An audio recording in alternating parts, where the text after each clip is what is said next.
اهدنا الصراط المستقيم.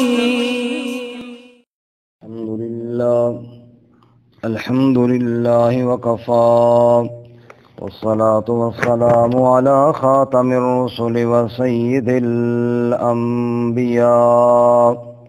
وعلى آله وأصحابه الأتقياء. أما بعد، فأعوذ بالله من الشيطان الرجيم. بسم الله الرحمن الرحيم. ولقد جاءت رسلنا إبراهيم بالبشرى قالوا سلاما، قال سلام فما لبث أن جاء بعجل حنيذ. سبحان ربك رب العزة عما يصفون، وسلام على المرسلين والحمد لله رب العالمين. اللهم صل على محمد وعلى آل محمد كما صليت على إبراهيم وعلى آل إبراهيم إنك حميد مجيد. اللهم بارك على محمد وعلى آل محمد كما باركت على إبراهيم وعلى آل إبراهيم إنك حميد مجيد. معزز سامعین، ذو الحجہ کی ایام کی مناسبت سے حضرت سیدنا ابراہیم خلیل اللہ علی نبینا و علیہ الصلاۃ والسلام کا خوبصورت کردار، خوبصورت ان کے اخلاق اور ان کے وہ اعمال جن کی وجہ سے اللہ تعالیٰ نے ان کو اپنا خلیل بنایا، اور ان کے وہ اعمال جن کی وجہ سے رہتی دنیا تک رب العالمین نے ان کے تذکرے کو جاری فرمایا، وہ آپ کے سامنے عرض کر رہا ہوں جو اللہ تعالیٰ نے قرآن کریم میں بیان فرمائے۔ تو گزشتہ سبق میں ہم نے ابراہیم علیہ السلام کی اس قربانی کا تذکرہ پڑھا تھا جب اللہ کے حکم پر اپنے معصوم بیٹے اور اہلیہ کو وہ وہاں چھوڑ کر آئے جہاں اس وقت آبادی کا نام و نشان نہ تھا، لیکن اللہ کے حکم پہ وہاں چھوڑ کر آئے۔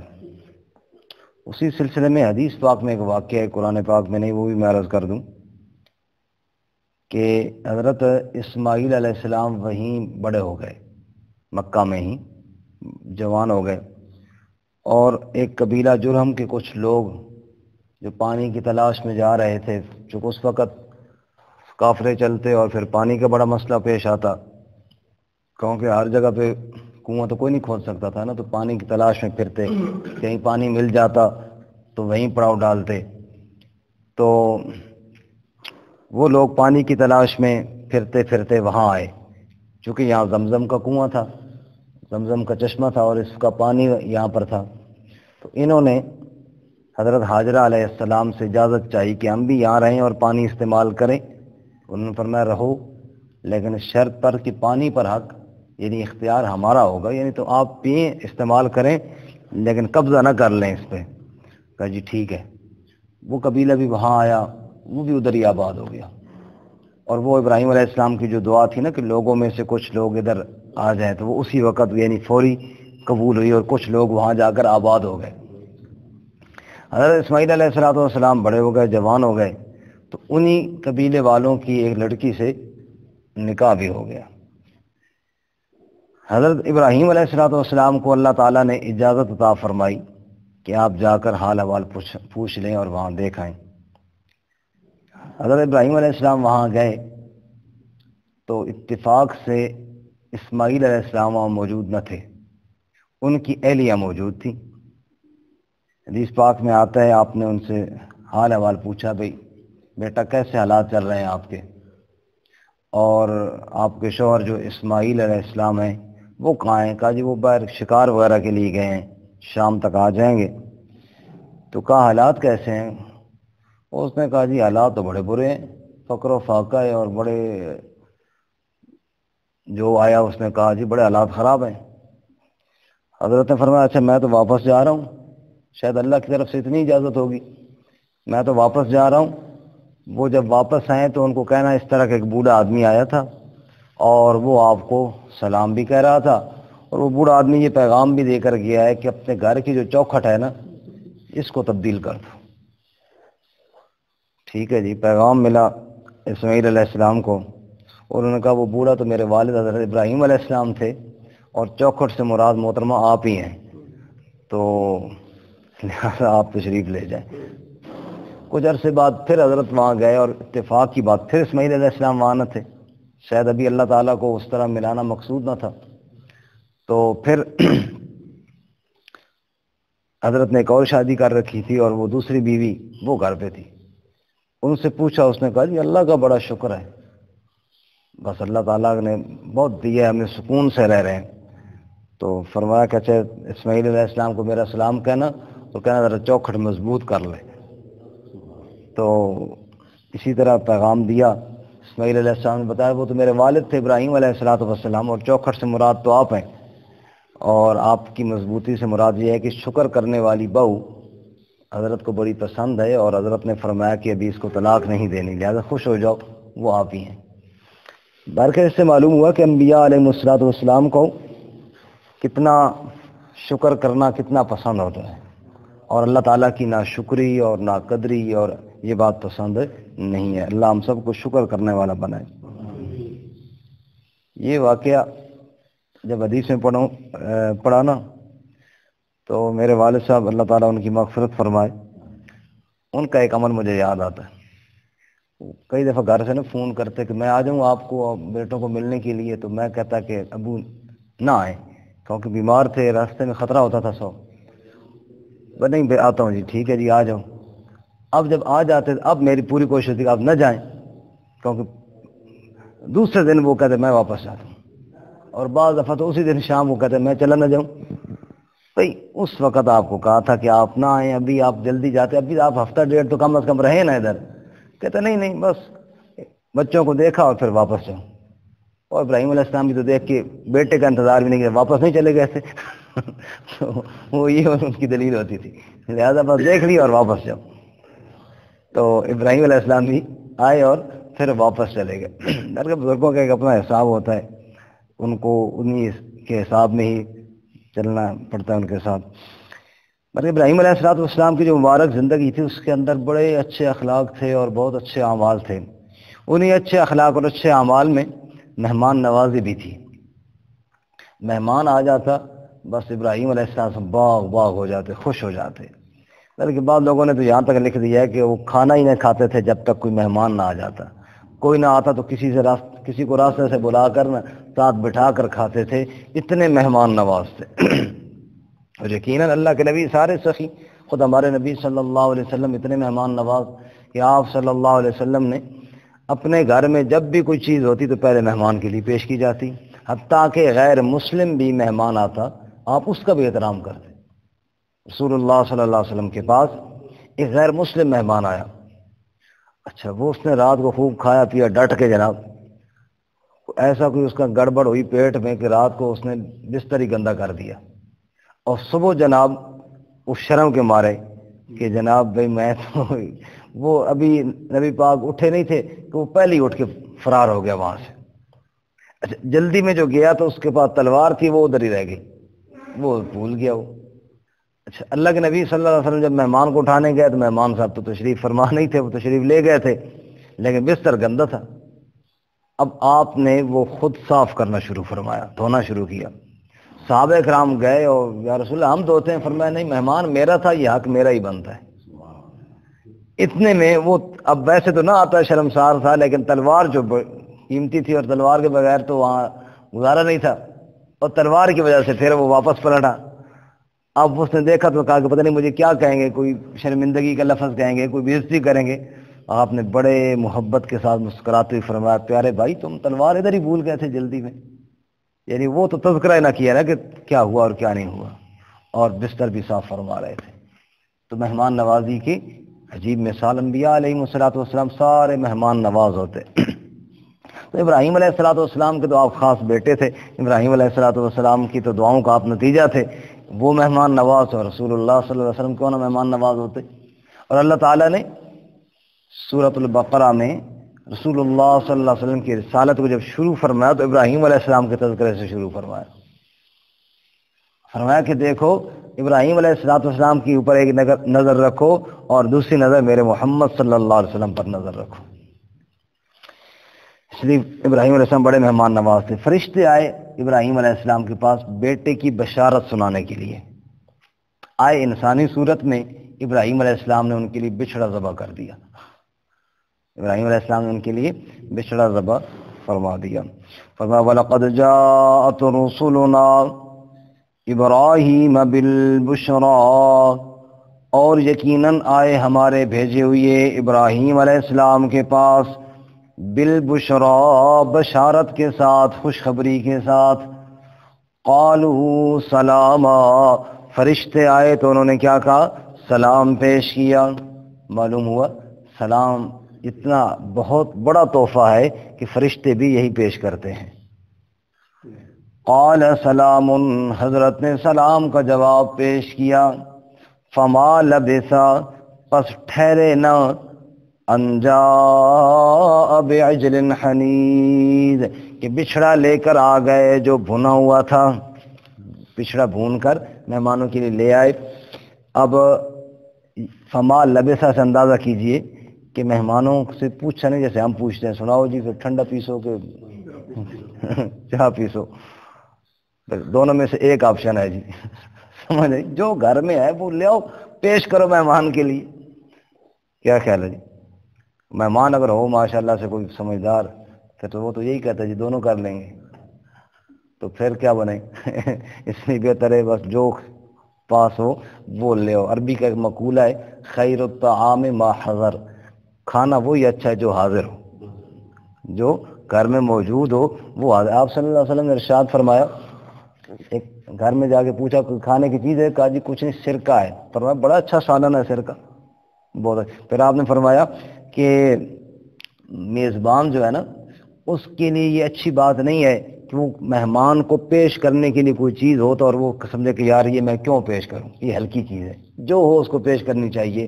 اور آپ نے آگے فرمایا مہمان کے لیے پھر بڑی بری بات ہے کہ وہ اس کی پیش کردہ چیز کو گھٹیا سمجھے، بلکہ جو کسی نے پیش کی ہے وہ محبت کے ساتھ پیش کرے اور کھانے والا محبت کے ساتھ کھا لے، اس میں سے عیب نہ نکالے۔ تو برکت آپ صلی اللہ علیہ وسلم کی بھی یہی سنت ہے، اور کھانا بہتر بھی وہی ہے کہ جو حاضر ہو۔ ایک آدمی کو لگی ہوئی بھوک ہو اور بندہ جناب لمبے تکلفات میں پڑ جائے، اور یہ جو مہمانوں سے ہم تنگ ہوتے ہیں نا، اس کی بنیادی وجہ وہ تکلفات میں پڑنا ہے کہ زیادہ ہم تکلفات میں پڑ جاتے ہیں، اور جناب یہ بھی ہو اور وہ بھی ہو، ورنہ لوگ کیا کہیں گے، وہ مطلب وہ جذبہ جو ہے نا وہ بھی نہیں رہتا، اور صرف نمود رہ جاتی ہے۔ اب نمود کے لیے پھر بہت کچھ کرنا پڑتا ہے، کیونکہ تھوڑا کریں گے تو اس طرح پھر باتیں ہوں گی۔ جب ہم معاشرے کے اندر ہم نے یہ مزاج بنا لی ہے، اس لیے اب ہم ڈرتے ہیں کہ مہمان آیا اس کو کھانا دینا پڑا تو بڑا مسئلہ بن جائے گا، کیونکہ عام جو کھانا ہے وہ تو دینا نہیں ہے۔ اور اگر روٹین وائز، چلو تھوڑے بہت بندہ حسب توفیق کوشش بھی کر لے، اچھی بات ہے، لیکن اگر وہ روٹین وائز کھانا، اگر مثلا ہمارے گھر میں 12 روٹیاں پک رہی ہیں تو مہمان اگر 14 پک جائیں گی نا، یہ تو اتنا بڑا مسئلہ کوئی نہیں ہے، اسی ساتھ میں وہ بھی پکت جائے گا اور ثواب الگ سے ہے۔ زیادہ تکلفات نے بیڑا غرق کیا ہر چیز میں۔ آپ صلی اللہ علیہ وسلم نے ارشاد فرمایا من کان یؤمن باللہ والیوم الآخر فلیکرم ضیفہ، جو اللہ پر اور آخرت کے دن پر ایمان رکھتا ہو اسے چاہیے مہمان کی عزت کرے، یعنی مہمان کا اکرام کرے۔ برکف ابراہیم علیہ السلام بچھڑا بھون کر لیا ہے۔ اب وہ تو تھے فرشتے، وہ بھلا کھانا کہاں کھاتے؟ اب یہاں اس سے اندازہ یہ بھی ہوتا ہے، عقیدے کا مسئلہ بھی سمجھ میں آتا ہے کہ عالم الغیب اللہ کی ذات ہے، ورنہ ابراہیم علیہ السلام کو ان کے لیے بچھڑا بھون کر لانے کی ضرورت نہ ہوتی، پہلے ہی سمجھ جاتے تو فرشتے ہیں، ان کے ساتھ گپ شپ کریں، ان کے ساتھ پوچھے بھائی کیوں آئے ہو، کھانے کی ضرورت ان کے لیے نہیں ہے۔ اور فرشتے اگر عالم الغیب ہوتے تو وہ ابراہیم علیہ السلام کو پہلے ہی منع کر دیتے، بھائی حضرت جی کدھر جا رہے ہو، ادھر بیٹھو، کھانا ہم نے نہیں کھانا۔ نہ ان کو پتا کہ اندر کیا ہو رہا ہے، نہ ان کو پتا کہ مہمان جو بیٹھے ہیں یہ کون بیٹھے ہیں۔ کھانا بھر کے پیش کر دیا۔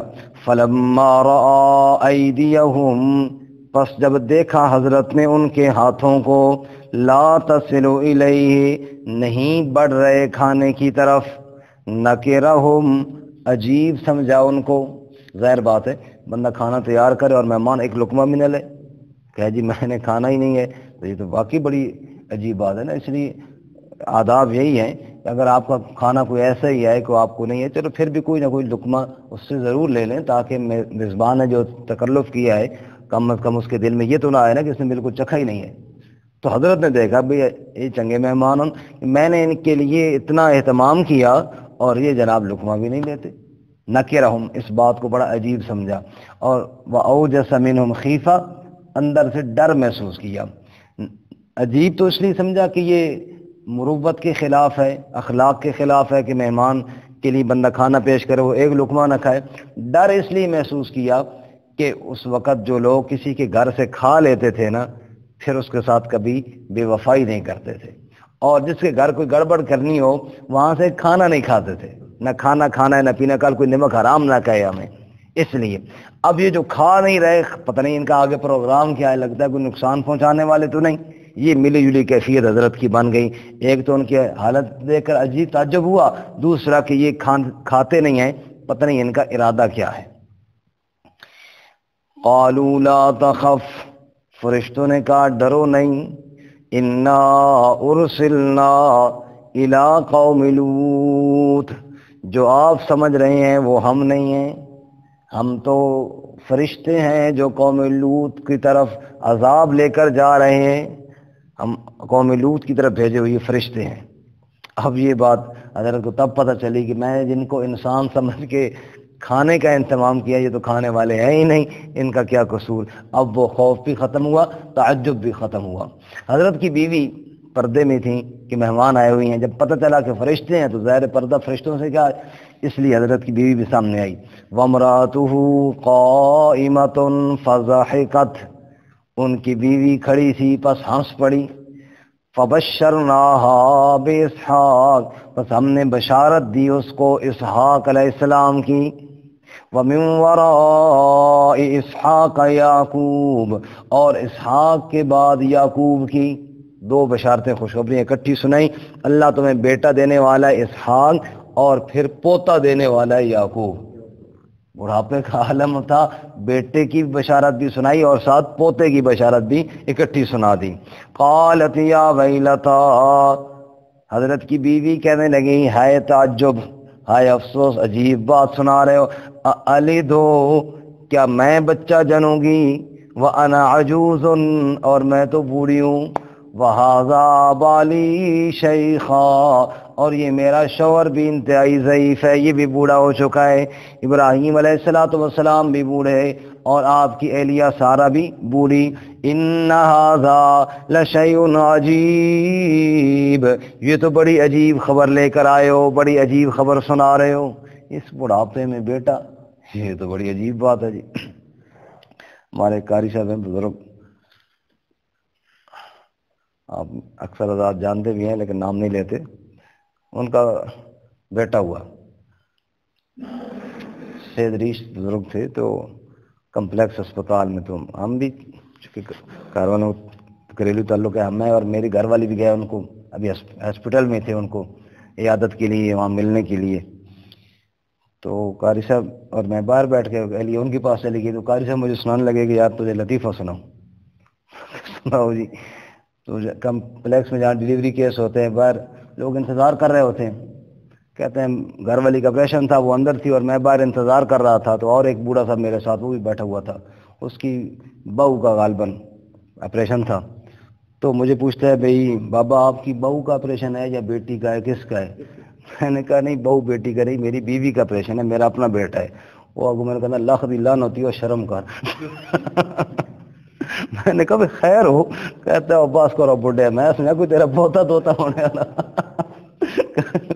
قاری صاحب نہیں یار، میں وہ بابت میرے تو گرم ہو گیا ٹھیک ٹھاک، تیرا بیٹا کیوں ہونے لگا؟ میں سمجھا کوئی پوتا تیری عمر میں بیٹے دی یا پوتے دی؟ او میں کہا اللہ تعالیٰ دی دین ہے، اس حیرانی دی کوئی گل نہیں۔ تو بڑھاپے میں تعجب والی بات تو ہوتی ہے بھئی یار، بڑھاپے میں بیٹا، اور حضرت کی بیوی بھی بڑی تعجب کرنے لگی کہ اس عمر میں میرا بیٹا ہوگا۔ تو فرشتوں نے کہا قالوا اتعجبین من امر اللہ، کہا کیا تم تعجب کرتے ہو اللہ کے امر سے؟ رحمت اللہ وبرکاتہ علیکم اہل البیت، اللہ کی رحمت اور اللہ کی برکتیں تم پر ہوں اے گھر والوں، اے نبی کے گھر والوں۔ اہل بیت سے مراد نبی کی گھر والی، معلوم ہوا نبی کی گھر والیاں سب سے پہلے اہل بیت ہوتے ہیں۔ دیکھو نا، اگر بندہ پوچھے سناؤ جی گھر والے تو کیا حال ہے، کیا مراد ہوتا ہے؟ سب سے پہلے کون مراد ہوتا ہے؟ بیوی مراد ہوتی ہے نا گھر والوں میں سے۔ پوتے دوتے وہ دوسرے گھر والے ہو جاتے ہیں، کم از کم دوتے دوسرے گھر والے ہوتے ہیں۔ یہ آپ صلی اللہ علیہ وسلم کے نواسوں کی یہ شان ہے کہ ان کو اہل بیت میں شامل کر لیا گیا۔ حضرت سیدنا حسین، حضرت سیدنا حسن رضی اللہ تعالیٰ عنہما، حضرت سیدنا علی المرتضیٰ جو آپ کے داماد تھے رضی اللہ تعالیٰ عنہ، حضرت سیدہ فاطمہ الزہرا رضی اللہ تعالیٰ عنہا، یہ آپ کی بیٹی، آپ کا داماد، آپ کے نواسے، یہ آپ کے اہل بیت میں سے نہیں تھے، لیکن اللہ تعالیٰ نے یہ شرف ان کو بخشا، یہ شان ان کو بخشی کہ رسول اللہ صلی اللہ علیہ وسلم نے اپنے اہل بیت میں ان کو بھی شامل فرما لیا۔ تو اہل بیت میں سے وہی ہوتے ہیں سب سے پہلے جو گھر والے ہوتے ہیں۔ اب یہاں پہ ظلم کیا ہوا کہ جب آپ صلی اللہ علیہ وسلم نے اپنے ان داماد کو، نواسوں کو اہل بیت میں شامل فرمایا تو شیعہ حضرات نے کہنا شروع کر دیا جی اصل اہل بیت ہیں یہ، آپ کی بیویاں تو اہل بیت میں شامل ہی نہیں۔ یہ زیادتی ہے نا، ان کو اہل بیت میں ماننا یہ تو درست ہے، وہ تو اہل بیت میں ہیں، لیکن اس کا مطلب یہ کہاں سے آ گیا کہ جو گھر والے تھے وہ گھر والے ہی نہیں رہے؟ عائشہ صدیقہ گھر والی نہ رہی، حضرت حفصہ جو نبی پاک کی بیویاں تھیں وہ گھر والی نہیں رہی۔ قرآن تو اہل بیت سب سے پہلے نبی کے گھر والوں کو کہتا ہے، جیسے یہاں حضرت ابراہیم علیہ السلام کی بیوی کو اہل بیت کا 22ویں پارے سورہ احزاب میں دیکھو، انما یرید اللہ لیذھب عنکم الرجس اہل البیت، وہاں بھی نبی کی بیویوں کا تذکرہ کرتے ہوئے اللہ فرماتے ہیں اے نبی کی بیویوں، اللہ تم سے یہ گندگی کو دور کرنا چاہتا ہے، اس لیے تمہیں کہتا ہے گھر میں رہو اور قرآن کی تلاوتیں کرو۔ تو اہل بیت سے کا پہلا مصداق ازواج مطہرات ہے، اور پھر دوسرا مصداق آپ کے نواسے اور آپ کے داماد، وہ بھی اہل بیت میں سے ہیں۔ آپ صلی اللہ علیہ وسلم نے ان کو اچھا یہ جو بات ہے نا عجیب بات ہے کہ ذرا ازواج مطہرات کو اور ذرا اہل بیت کو الگ الگ کرنا، یہ عجیب بات ہے۔ حالانکہ حضرت سیدہ عائشہ صدیقہ رضی اللہ تعالیٰ عنہ روایت کرتی ہیں، سیدہ عائشہ صدیقہ فرماتی ہیں فاطمہ جو چل کے آئی تو فرماتی ہیں فاطمہ کی چال ہو بہو نبی پاک کی چال کی طرح تھی۔ اب دیکھو اس سے کتنی ان کی آپس میں محبت اور ان کا آپس میں کتنا تعلق ظاہر ہو رہا ہے، ان کا کوئی اختلاف نہیں تھا، وہ کیسے آپس میں ذکر کری۔ حضرت عائشہ فرما رہی ہیں فاطمہ کی چال اللہ کے نبی کی چال مشابہ تھی، اور اس سے بھی بڑی بات حضرت عائشہ روایت کر رہی ہیں کہ نبی پاک صلی اللہ علیہ وسلم بلا کر لائے علی کو بھی، فاطمہ کو بھی، حسن حسین کو بھی، اور آپ صلی اللہ علیہ وسلم نے اوپر چادر ڈالی اور فرمایا اللہم ہؤلاء اہل بیتی، اے اللہ یہ بھی میری اہل بیت میں سے ہیں۔ یہ حضرت عائشہ روایت کر رہی ہیں، گھر کی بات تھی نا، حضرت عائشہ بتا رہی ہیں، وہ خود بتا رہی ہیں کہ اللہ کے نبی صلی اللہ علیہ وسلم نے ان کو بھی اپنے اہل بیت، اپنے گھرانے والوں میں شامل فرمایا ہے۔ تو وہ تو آپس میں گویا کہ ایک دوسرے کے ساتھ اتنا تعلق تھا، اور بڑی مشہور حدیث نہیں ہے، رسول اللہ صلی اللہ علیہ وسلم نے اس کی روایت کرنے والی حضرت عائشہ ہیں کہ آپ صلی اللہ علیہ وسلم نے وفات سے پہلے حضرت فاطمہ آئی تو ان کو اپنے پاس بٹھا کر سرگوشی کی، وہ رونے لگی، پھر آپ نے سرگوشی کی، وہ ہنس پڑی، تو نبی پاک صلی اللہ علیہ وسلم جب تشریف لے گئے تو آپ نے، حضرت عائشہ کہتی ہے میں نے حضرت فاطمہ سے پوچھا نبی پاک نے سرگوشی کیا کی تھی؟ آپ نے دیکھو نا ساری ازواج کو چھوڑ کر آپ کے کان میں بات گئی، تو کیا بات کی تھی؟ حضرت فاطمہ نے کہا وہ تو میں نہیں بتاتی۔ کیوں؟ کہ اگر آپ کو بتانی ہوتی نبی پاک سب اونچا کہہ دیتے نا، آپ نے جو سرگوشی کی الگ بتایا تو معلوم ہوا آپ نہیں بتانا چاہتے، وہ راز ہے نبی پاک کا، میں تو نہیں بتاتی۔ حضرت عائشہ چپ کہتی، میں چپ کر گئی۔ پھر جب رسول اللہ صلی اللہ علیہ وسلم کی وفات ہو گئی تو میں نے کہا بیٹی تو بیٹی اور میں ماں ہوں، اب وہ راز والی بات تو ختم ہو گئی، اللہ کے نبی نہ رہے دنیا میں، اب جو میرا حق ہے تیرے اوپر تجھے اس حق کا واسطہ مجھے بتا۔ حضرت فاطمہ کہتی ہاں اماں جی اب میں ضرور بتاؤں گی۔ تو پھر انہوں نے بتایا کہ پہلی دفعہ نبی صلی اللہ علیہ وسلم نے مجھے کہا تھا کہ بس شاید میری وقت آخری قریب آ گیا ہے، تو میں رونے لگی۔ دوسری دفعہ مجھے آپ نے فرمایا کہ فاطمہ تو اس بات پر خوش نہیں ہے کہ میرے گھر والوں میں سے تو آ کے مجھے جلدی ملے گی؟ یا ایک روایت میں آتا ہے کہ مجھے یوں کہا کہ فاطمہ اس بات پر خوش نہیں کہ تو جنتی عورتوں کی سردار ہو جائے گی؟ تو میں مسکرا دی اس بات پر۔ تو برکہ حضرت عائشہ کیا کہتی، بیٹی جو میرا حق ہے تو جو اس حق کا واسطہ، تو وہ تو آپس میں ماں بیٹی بنی ہوئی ہیں اور ہم لگے ہوئی ہیں اتنی صدیوں بعد ان کو جدا کرنے کے لیے۔ اللہ تعالیٰ سب کو ہدایت نصیب فرمائے۔ بات اہل بیت سے چلی کہ اہل بیت کیا ہے، نبی پاک کی بیویاں سب سے پہلے اہل بیت کا مصداق ہے۔ تو یہاں پر بھی فرشتے حضرت ابراہیم علیہ السلام کی بیوی سے کہتے ہیں، کیا کہتے ہیں کہ اللہ کی رحمت اور برکتیں تم پر ہوں اے اہل بیت، انہو حمید مجید، بے شک وہ اللہ تعریفوں والا ہے، بزرگی والا ہے۔ فلما ذهب عن ابراہیم الرعو، پس جب چلا گیا ابراہیم علیہ السلام سے خوف، ڈر، رو وہ خوف ختم ہو گیا۔ پہلے تو ڈر تھا کہ پتہ نہیں کون ہے، دشمن نہ ہوں، پھر پتہ چلا فرشتے ہیں، وہ خوف چلا گیا۔ وجاءته البشرى، اور آ گئی اس کے پاس خوشخبری، بیٹے کی اور پوتے کی بشارت بھی مل گئی۔ یجادلنا فی قوم لوط، ہم سے بحث کرنے لگا لوط علیہ السلام کی قوم کے بارے میں۔ یجادلو کا لفظی معنی ہے جھگڑا کرنے لگا۔ تو جو آدمی بار بار ایک بات کو دہرائے نا، اس کو جھگڑا کہہ دیتے ہیں، حالانکہ جھگڑا نہ ہو۔ مثال کے طور پہ منت کرنی ہو، شفیق صاحب مثلا بار بار جیسے ہم کہیں شفیق صاحب وہ جاگ جاؤ جی، شفیق صاحب او جی جاگ جاؤ جی، او جی جاگ جاؤ، یہ جو بار بار کہے اس کو کیا کہتے ہیں؟ منت کرنا۔ اور اس بار بار کی منت کو مجادلہ کہہ دیتے ہیں، جھگڑا۔